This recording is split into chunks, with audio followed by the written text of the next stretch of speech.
in this, her bedroom at Glen Echo House, a true American saint on April 12, 1912, at the age of 90, died. During her life, she became one of America's most beloved women. This house, once the headquarters of the American Red Cross, became the first national historic site dedicated to a woman. This woman was Clara Barton.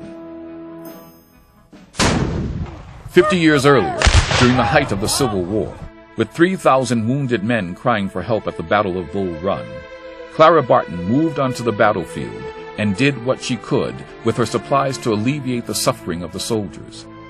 Army Surgeon General Dr. James I. Dunn wrote of her, "At a time when we were entirely out of dressings of every kind, she supplied us with everything.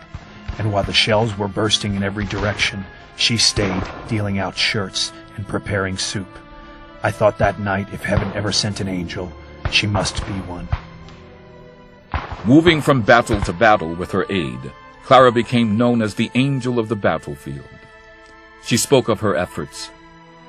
"When you stand day and night in the presence of hardship and physical suffering, you do not stop to think about the interest of your work. There is not time for that. Ease pain, soothe sorrow, lessen suffering. That is your only thought day and night." After the war, Clara Barton explored a new humanitarian organization in Switzerland known as the Red Cross.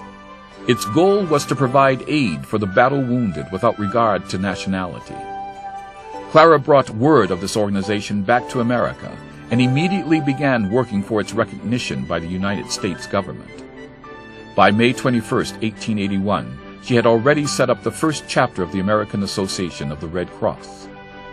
A year later, on March 16, 1882, E.G. Lapham wrote to Barton from the Senate chambers, "I have the gratifying privilege of informing you of the ratification by the Senate of the Geneva Convention."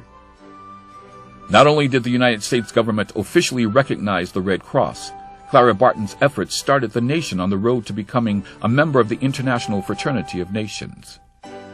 From its early days in Glen Echo House, the spirit of Clara Barton went forth into the fledgling organization until today.